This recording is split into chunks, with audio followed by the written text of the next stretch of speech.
It was my first protest ever. I didn't know tear gas sounds like a gunshot. I had no idea. In fact, like Elias, I was also those people who arrived in an Uber. So the moment tulitoka tu hivi kwa Uber, I just started sprinting because it just blasted like right in front of my face. The person I was with, I left them behind. I was sprinting. Like Ruto always say in most of his lies, there's actually much that can be done if at all he can just act his word. You can't open a cyber in Ruiru and say you have opened an ICT hub and you're telling us you're giving us jobs. Please, a whole president is telling us that part of the job he's giving his youth who are actually skilled is exporting them as nannies. Come on, Mr. President.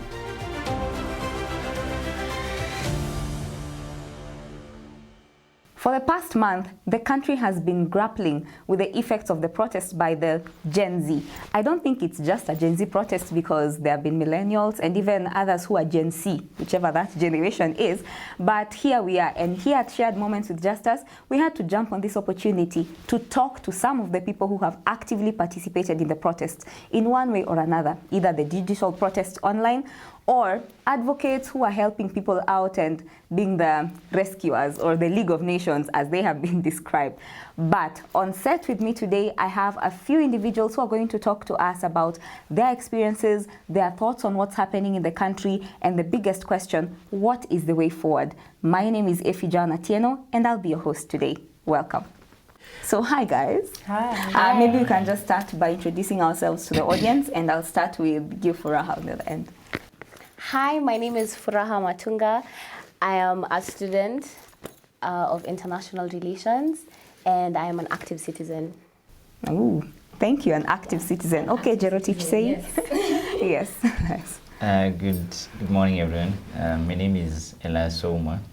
I'm the chairperson, CMR Africa, a non-profit organization anchored on access to justice. Thank you. Thank you for hosting us, Efi. Mwili ndogo jina kubwa, guys. Mwili ndogo jina kubwa, yes. Hi, my name is Maggie Omondi.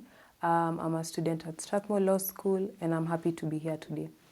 Thank you so much. These are the upcoming wakilis. This is our wakili and others who are happy to be here. So thank you so much. Let's just start right off. We need to hear the first-hand experiences at the protest, because the protest has been going on for a month now, and we've seen a lot of chaos. We've seen, sadly, a lot of lives have been lost, and we stand with all the families who've lost their loved ones. But from your experience, how was it at the protest? Being this generation that probably by the time we were having the elections, you didn't even have ID cards, some of you. So how has it been like being at the forefront on what is termed as active citizenry? Let me start with you, Maggie. Okay. So for me, I'd say my experience was both scary and interesting. Scary because of the tear gas and the police using live bullets. I remember like the first time when I went with my cousin. So when I reached and I had the first tear gas, I ran so fast and the police were like really, really far.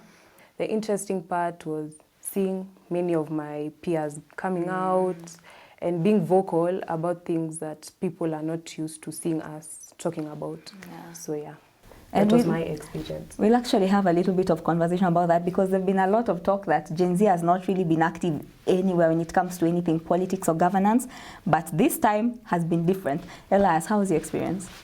I agree with her.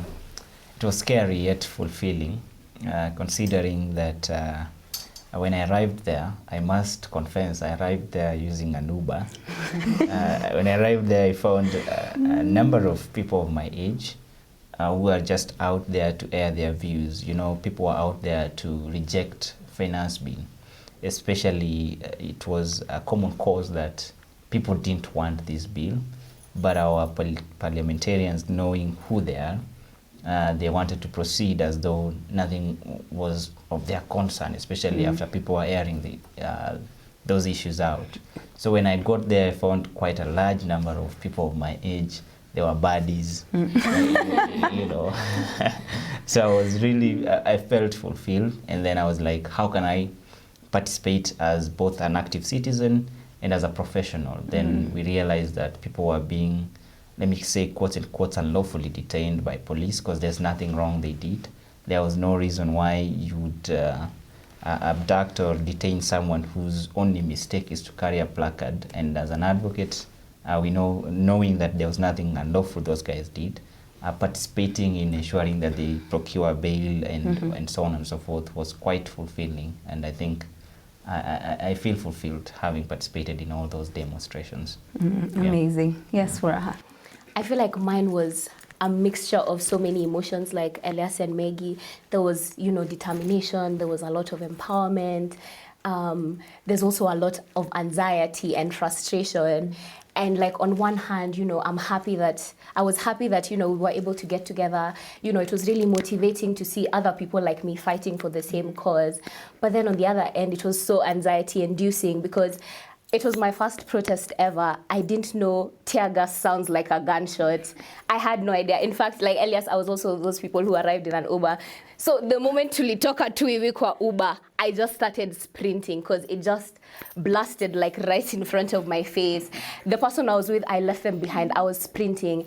Again, it was a mixture of gym because me seemed to a gym. So for like 3 days, my legs were hurting because of cardio nilifanya hiyo siku.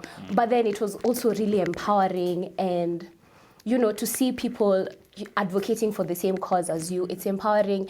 Hadi ina reduce your anxiety, knowing that we're all in this together, like we believe in the same cause. Hey, you guys were running like Paris Olympics, got nothing on you. And okay, there's something, let's talk about the finance bill that essentially unleashed this whole domino effect. And Elias, maybe I'll throw this to you as the advocate in the room.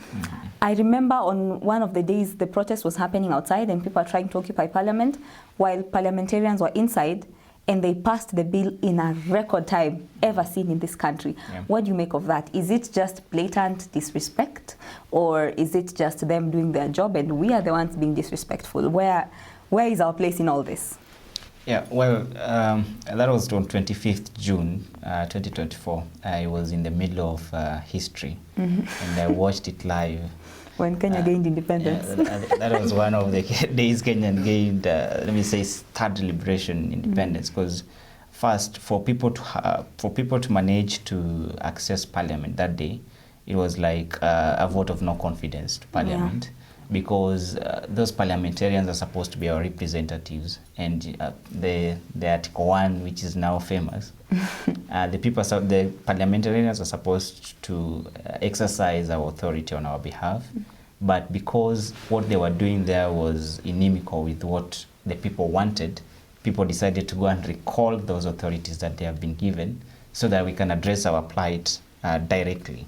So to the extent that the parliamentarians were proceeding to pass this law without taking care of what the people want, because public participation is a very important element in our constitution, and Article 10, it's required that every action that any authority is supposed to undertake, they have to consider the views of the citizens.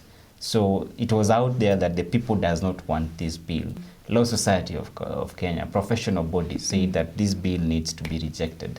Then the parliamentarians, because they have the numbers, they act as though they are acting in vacuum. They proceed to pass the bill. I think that was very unfortunate, and I must say with confidence that to the extent that people were justified to go and recall their sovereign authority that they have issued to the parliamentarians to act on their behalf, so that they can address their issues and anger directly. And I think that is allowed. Jurisprudence, those who attended jurisprudence class, the people are supposed to disobey unjust laws, and what they were passing was unjust laws. So we were justified to go against what they were passing.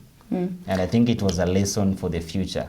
There's no day this parliament, the August parliament, will pass a law that people don't want, because we made a point. If you want to proceed against what we want, we'll occupy the parliament, and because we occupied it, we can still occupy it again.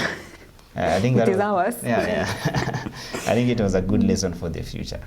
Okay, but now following that whole scenario with Occupy Parliament, and I think that clip motivated me. Like, you'd see people entering, storming in, and there were gunshots, and they would just go low, get back up again, and proceed to march forward.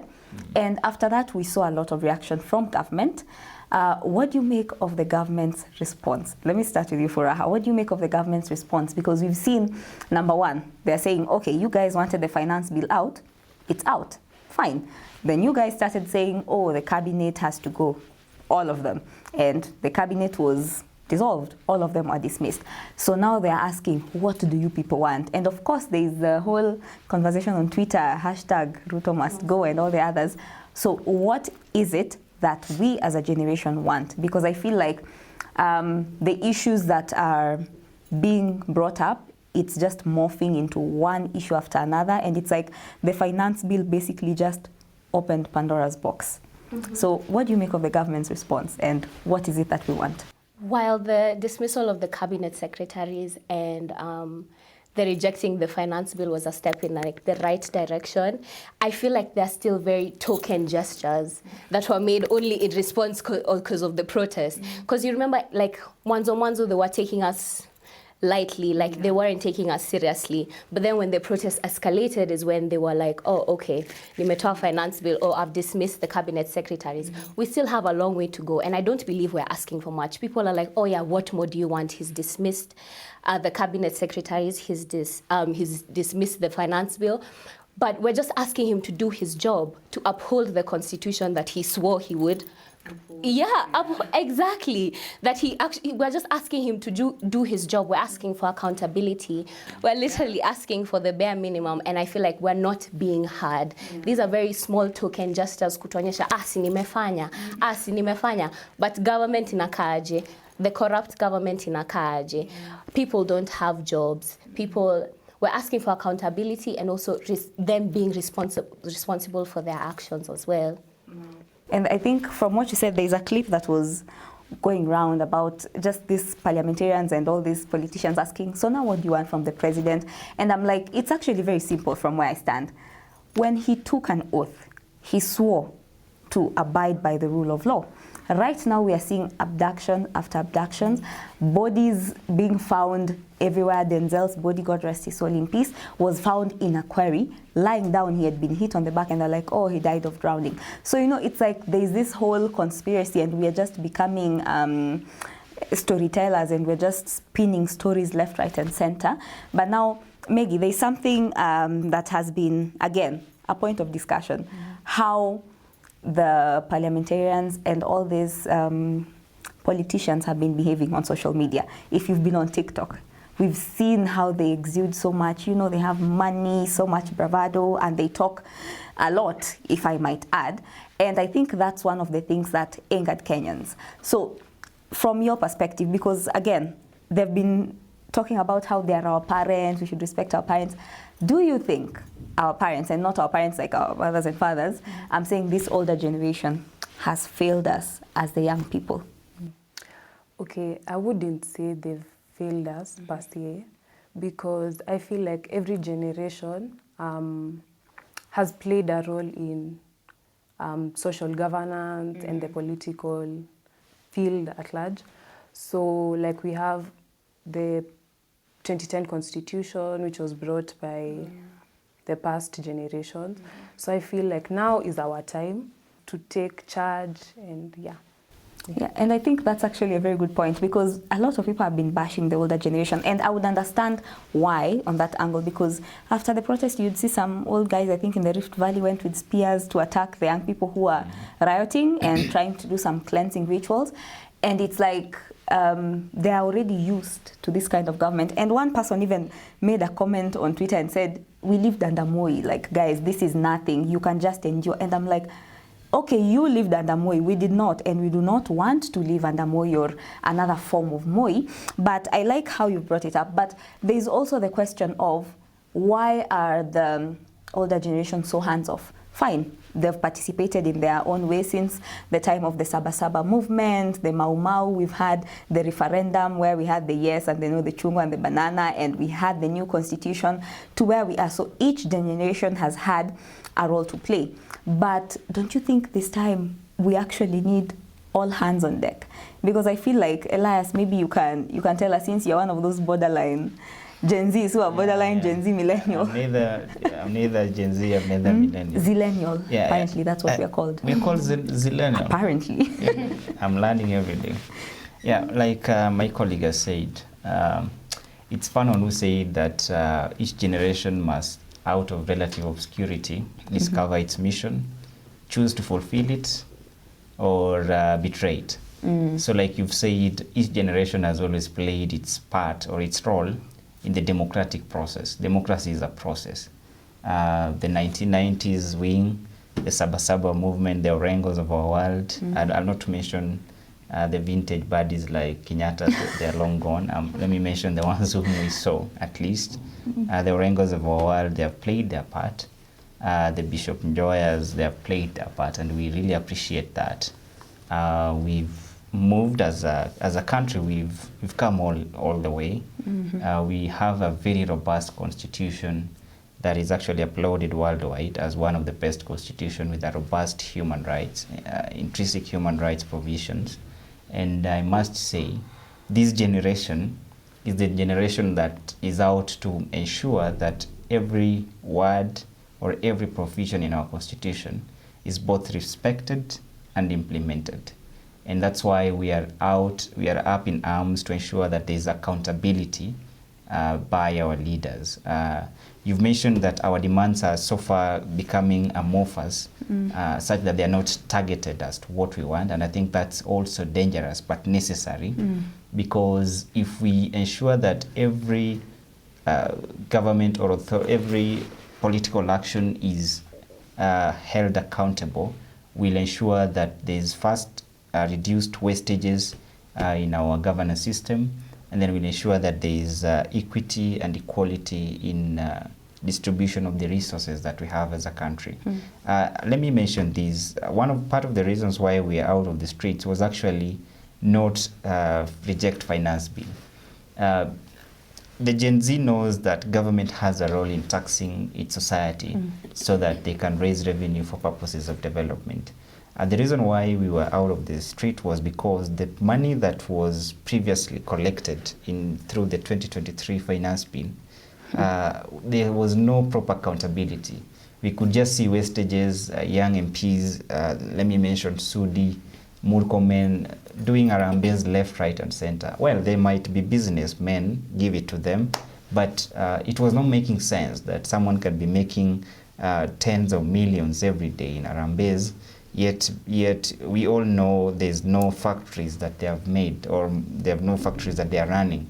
So because we were seeing this wanton misuse of what we believe was government or government resources, we didn't see the need of us being overtaxed, yet there's no accountability. And that was the beginning of actually showing the government that, well, we have been seeing you guys doing these things, and going forward, you have to account to us. That's why even the Olympics, people didn't wait for a scandal. People actually asked for a list before they go, and I saw the list was released recently. And they left our favorite sprinters out here. So that element of accountability, I think that's the reason why this generation is out. We are out. That's why we are leaderless. We just want you to do the right thing. We are asking Ruto, there is corruption. While you believe that institutions are independent, they are only independent when, for example, police, when you ask about the ongoing abductions and misuse of police force against peaceful demonstrators, you are quick to tell us how IG is an independent institution. But when it is working for you, you remember that it is not independent. It's a part of the executive. It's part of the executive, and that's quite bullshit to us, But when ESCC is not working, you come and tell us that these guys are independent institutions. Yet the buck stops with the president. You are the one who should take charge and ensure that all resources that are available are actually used towards the benefit of the society. Let me give you an example.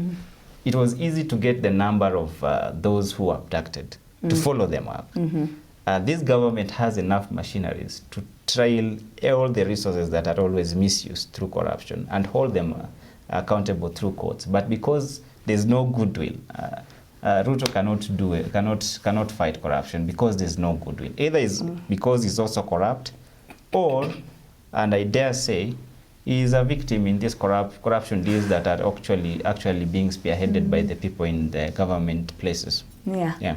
There's been a lot of talk about EACC being our weakest link, because if you've seen proceedings at the Senate, for example, they hold a lot of these governors to account for every penny spent. And some of these governors, including Isiolo, Moyale, they have gaps of like 200 million shillings that's just missing. And when these names are forwarded to EACC, well, nothing is done. The last time we saw the case of Obado, after stealing 2 billion shillings of Kenyan money, our money, that would have gone to education, would have gone to giving us better roads, would have gone to giving us better healthcare, he was fined like only a drop of that amount of money, was told, okay, return, and now you're good. The rest can, it's like, that's the kind of state we're living in. But here is one thing, and let me just drive this conversation to a whole new arena. And this will relate to, number one, the government appointments that we've seen. We've seen with this government, 2 tribes mostly dominating when it comes to government appointments. And now Gen Z are coming with this message of, you know what? We do not care which tribe you're in. We do not care. All we want is get people who are professionals. Get people who are technocrats, not people who are just your fans who supported you in your campaigns, but people who actually know what they're doing in those particular dockets. So what do we make of the ethnic situation of the country at this point? Because number one, we can't be oblivious to the realities that the older generation, or some people, especially in the villages, are still tied to the tribal mindset. Then here we are coming with this whole message of we are leaderless, we are tribeless. Do you think this is going to take us far, particularly with the 2027 election? Do you think this is one dynamic that will play out, or once election comes, we'll revert back to our default setting of mtu wetu and mtu wao? Let me start with you, Maggie, and then Furaha. Okay. For me, I feel in 2027, there'll definitely be a change. A complete shift, I don't think so, because our parents are still going to vote. There are still people who are buying into the division based on ethnic groups. And I feel like politicians thrive in that because they can pay their way into power. Like, so it's very easy. Like if we have our deputy president speaking on tribal lines, regional lines, like, I don't think there's much that will change in 2027, but definitely our voices will be heard. Because for the first time, we're going to be voting. Okay, you are going to be voting? Yes, I will be voting. I expect to see you on that queue at 4 a.m. Yes, Furaha, how about you? I'd like to disagree. I think this protests have brought a lot of empowerment among us young people. Right now, we know we can drive change. We have that awareness in us that we have the power to drive change. And this is for the people, I love that this has united us, the fact that right now we are united. And I do believe in 2027 things are going to change. I believe we can maintain this momentum. Like, I believe right now we have the empowerment.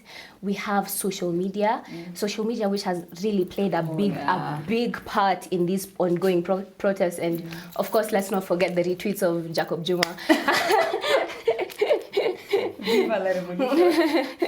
I believe we've made a change. I believe we've made a really huge change, going there tribeless and leaderless, just with a leading idea, with a unison idea. This has united us Kenyans. Personally, I don't think Gen Zs, I really hate I use this term loosely. I hate using the word Gen Zs, but I really don't think our generation was raised with the mentality of tribalism, and that has played a big part in these protests as well. Yeah. But I think tribalism pronounces itself in very nuanced ways, because you'll be at that age and your mom tells you, don't marry from no. Exactly. Elias, mambo sioe wapi. See the mountain. You see, like it actually happens. Your parents will just tell you casually, akisi usioe kutoka huko. So in as much as we want to say we can shake that off, it's actually a very difficult battle because we're dealing with a mindset. And I think Abel Mutua in his last show said, when it comes to elections, our parents tell us where you want to go for vacation. We will pay. On that note, we underplay the nini. We underplay so much the concept of individual thought. We forget that we have individual thought. We're different people aside from our parents. We're not our parents. We're not the older generation. We're new people, and we can learn and unlearn new things that work for us in this time. Our times, like you said, CISO times are more. We've grown, we've evolved, we're better, and this is time for a more united Kenya, a tribeless one. Preach, sis. This time when you go to vote and someone asks you, tunapiga kura hii nini, unasema kura yangu, siri yangu. Okay? And that song? Period. let me mention something. I doubt if we have to wait until 2027. We can have, there's a clarion call that the parliamentarians who voted yes needs to be recalled. I think we should use that as, let me say, as an experiment on how we shall vote in 2027. Once the IBC commission is properly constituted, I think we need to map the constituencies. We start with Nairobi. Who are these members of parliament who voted yes against us? So from there we'll know who are the kind of leaders Gen Zs are voting for after recalling these MPs. Then at least it will be an indicator, because elections takes a process. So you find that those elections, let's say they'll take like 6 months period as we gauge towards 2027. Until then, we use this as an experiment on who can lead us, and then we maintain the momentum towards 2027. I think that could be a very good strategy towards 2027 to keep the momentum of holding people accountable and doing the right thing and electing the right leaders. But there's been a lag in appointing the IEBC commissioners, because right now even the time for the delimitation of boundaries, it actually passed, you know. So we are in this situation where we can't really recall them for now. We want to. I think there have been signatures in Rongai, for example, to remove the Kajiado North MP, Mr. Onesmus. And I think it has been very pronounced and everyone is talking about it, but then, okay, there is no IEBC. So we are basically stuck at this point. But now I want to ask a question. You two mentioned something. Gen Z is priding itself in being a tribeless and a leaderless movement. Number one, are we truly leaderless? Is it a truly leaderless movement? And I'll give you reasons why I'm asking this question. And I know it's a very difficult question because I've been asked that question before and it's hard for me because number one, where are the posters coming from? With the calendar of events every week.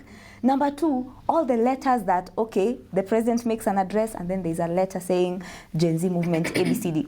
Where do those come from? Because it's not Jacob Juma from the beyond, you know. I mean, his tweets, that man was beyond, ahead of his time.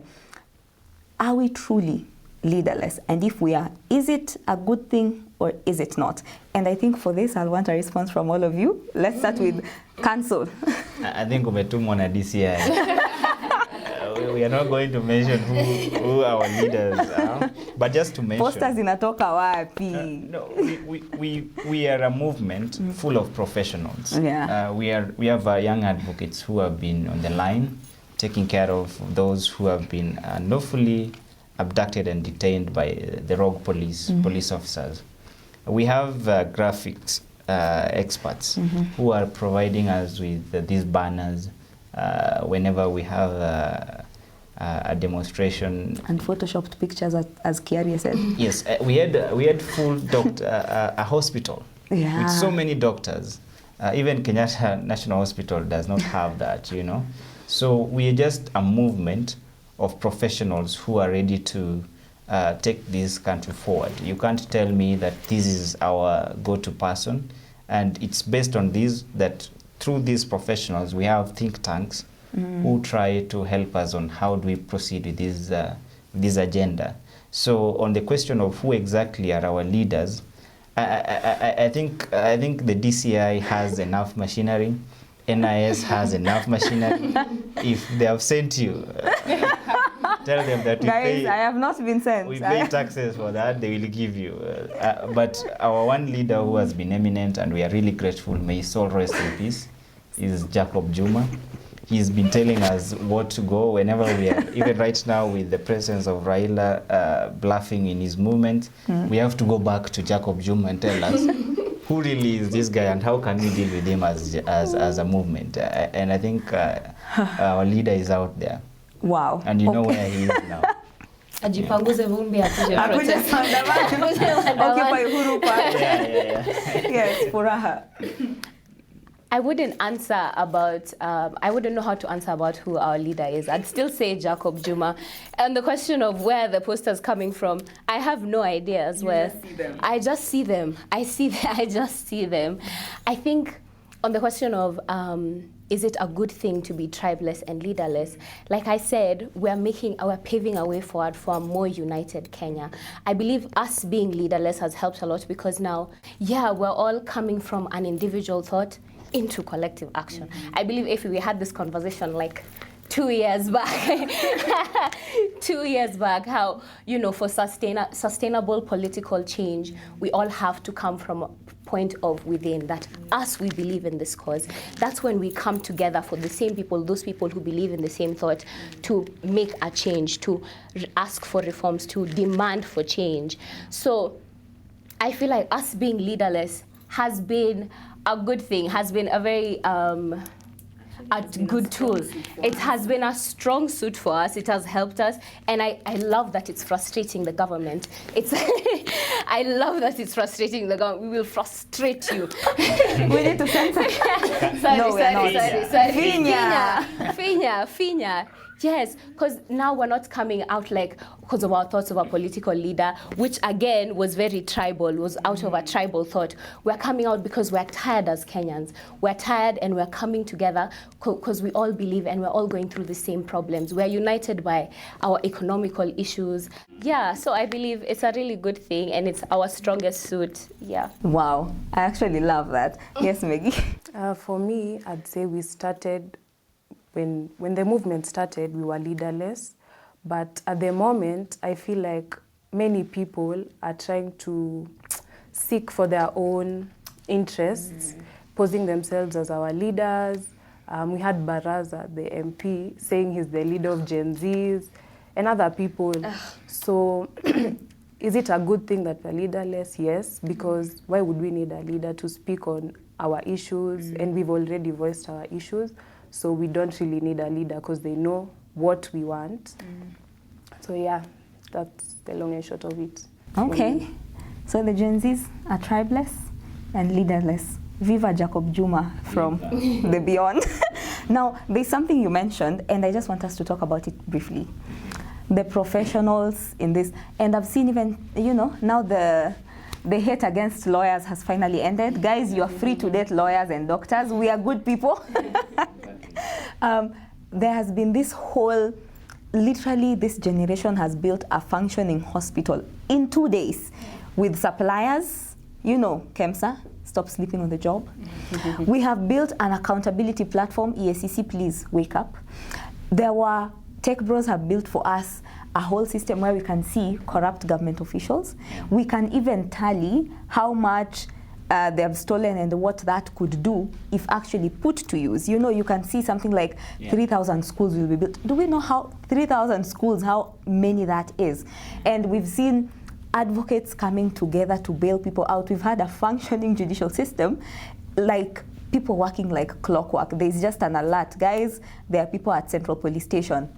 Advocates march. There are more advocates than those who've been arrested, and they are bailed out, and the bail has been reasonable in most cases. We've seen, the judges are also not giving exorbitant bails. Do we think the government can do this, and why are they not? Because if we have built a functioning legal system, a functioning healthcare system, a functioning EACC to tackle corrupt officials, and an accountability platform within a span of a month, how much more can the government do with the resources at its disposal? And maybe, Wakili, I'll throw this to you again. Yeah, well, all we need is an egalitarian society. What the government is doing now, if at all, without this revolt from the Gen Zs, they are putting our future into jeopardy. And I think that's why we are up in arms to secure our future.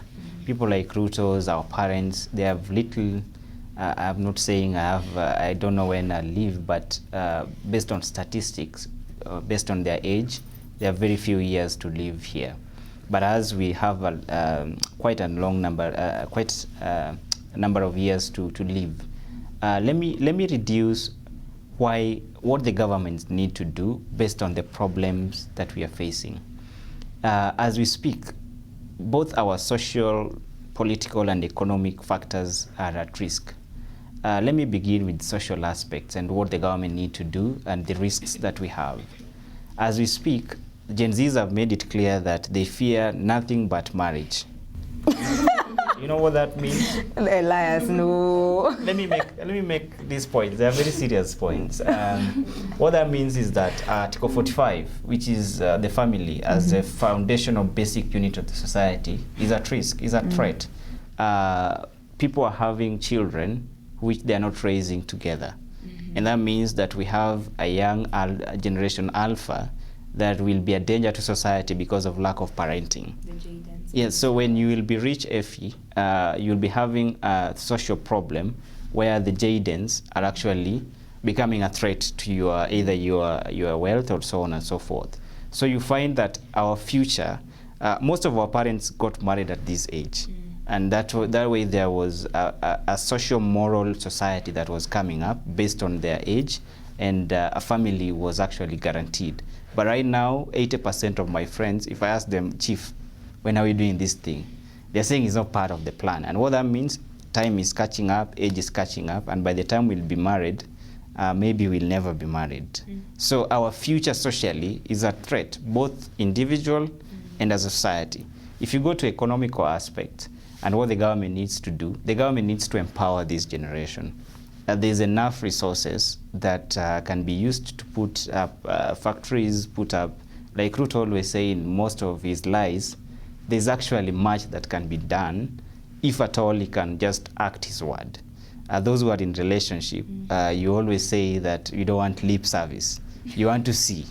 Action. Mr. Ruto, please. Sorry, His Excellency, the President, William Samoei Ruto. Just do everything you're saying. You can't open a cyber in Ruiru and say you have opened an ICT hub and you're telling us you're giving us jobs. Please, give us a break. Just do what is required. Politically, the young generation are saying, give us an enabling environment that allows the Gen Zs to be actually in the leadership positions. And we are asking that increase the number of young people. The Constitution guarantees the need for engagement of young people in governance. So the government just needs to provide enabling environment both at the political parties stage and even at the actual leadership positions, so that the young people can be involved in all these spectrum, both socially, economically, and politically. That way, we'll be guaranteed, all our issues will be guaranteed. And I think, like you've said, there's much the government need to do when it comes to development. There are priorities areas which requires participation of young people. I still don't believe that the housing project, which Ruto always talk about every now and then, is meant to guarantee job. It's more of a wheeler-dealer project than these jobs he keeps shouting about. He tells us that the houses in Kisili, some in Kibra, have provided this number of jobs. 160,000 employment. And he tells us that he's also guaranteeing jobs. There's a friend of his, a neighbor of his in Sugoi, who when alienda kufanya inaitwaje, ile kazi ya kubeba mtoto inaitwaje? Nanny? Yeah, the nannies. So you find a whole president is telling us that part of the job he's giving his youth who are actually skilled is exporting them as nannies. Yeah. Come on, Mr. President. Please just do us the basics. That's what I'm asking for. Well, this is a toxic relationship where we have to ask for the bare minimum, guys. It's wild. My question to you, considering we're also about to run out of time, would be, and the two of you, as the younger generation, Elias is now entering older generation. He's on Devu sees Mtoto. The two of you would be, when you close your eyes and envision a better Kenya for you, what does it look like? Or are you one of those who want to go to the government website, national employment, and go to Saudi Arabia and go to Qatar and all that? Do you want to be shipped out, or what do you envision as a better Kenya for you? For me, a better Kenya is a Kenya where leaders are accountable, leaders are transparent, where there is equity, like resources are distributed equally. I agree with the 1 man, 1 shilling, 1 vote thing because I feel it brings about equity, because you find a lot of money being taken to Turkana where not so many people are there.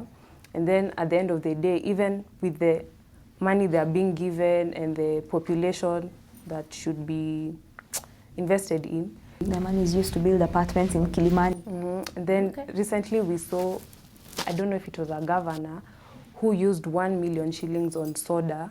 So like we need the system to be transparent, accountable.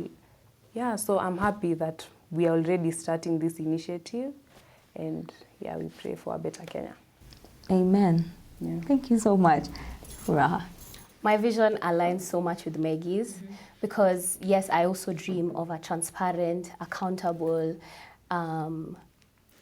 Kenya. That's where there's equality for all, where there's equal opportunities for each and every Kenyan, not just the chosen few, not just the elite, where, where there's equal opportunities for every single person, where we stay informed. Right now, we've gone into an era, dare I say, where we are informed, where we're constantly informing ourselves. So where the youth are constantly informed and stay informed and be active in matters of their country.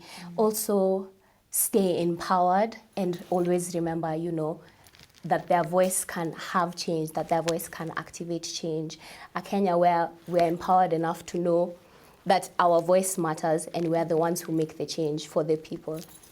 Preach, sis. Our voice actually does matter because it's this voice that we've seen all this changes happening. It's through this voice that we've seen cabinet being dissolved. And I think my biggest problem would be if we see the same faces we have been seeing since childhood being given the CS position. Man, I'll be going back to the streets. Viva Jacob Juma one more time. So as we wrap this up, as time is not on our side, I'll just give each one of you a minute to just tell us your parting shot. Well, as a parting shot, first let me commend my generation for actually taking this up and coming out to participate in a peaceful revolt against what is clearly unjust laws, you know, and unjust actions by government. It's Jeff Kennedy who said that if you don't, those who make a peaceful revolution impossible will actually make a violent revolution inevitable. So I ask the government that in as much as we as a generation or as a movement are acting within the confines of the law, please don't use extra force to kill us, to abduct us, and even to make us unlawfully disappear, you know, and forcefully disappear the citizens who are actually peaceful while participating in this protest. I must say that our generation must re-strategize to ensure that we keep the movement alive and then come up with proper action plans that will keep the movement alive as we gear towards recalling the MPs who voted yes and ultimately coming up with a new clique of leadership come 2027. We must operate within the law because we are law-abiding citizens, unlike the people we are fighting. Thank you very much. So for me, I feel the fear is there and the risk is real because we have the police using live bullets, but we should keep our eyes focused on the cause. We should know that we have a sense of responsibility and we should know that we have the potential to actually bring change in this country. So help us, God, to achieve what we started. Viva! Viva! Mine is to first pass my condolences to the families of the people who lost their lives. 50 plus lives is 50 too many. While again, like I said, It was a step in the right direction, rejecting the finance bill and dismissing all the cabinet secretaries. But we should remain vigilant and cautious and stay informed. And we should be empowered. Remember that our voice has been the one that has driven this change, and our voice can still drive change. And the power is to the people. Viva! Viva! Well, thank you so much to our guests. That was very profound. I don't think I would add anything more to that. But my final take would be this. Dear Mr. President, on other tales of kusalimiana and anguka nayo, we don't want you to literally anguka nayo, ushaanguka na finance bill. But dear Mr. President, our call is this. We don't want handouts. We want you to hear us. And we don't want you to hear us just to give us an answer or response thinking that is what we want. We want action. To EACC and IPOA, please wake up, do your job. To your MPs, remember Article 1 of the Constitution, we the people, and the people may, guys, the people may exercise that power directly or indirectly through elected representatives. You're not there to represent yourselves, but to represent the people who voted for you. These young voices that you've seen here and all the others. And to the 50 souls we've lost, we remember you fondly and we love you. And as a nation, your fight has not been lost, because this fight shall continue to the very end until we win. And a quote from history says, those who fail to learn from history are doomed to repeat it. May we never find ourselves in this position as a country. And anyone who gets us back to this position, peana namba tumsalimie. That's all from us here. Thank you so much for joining us.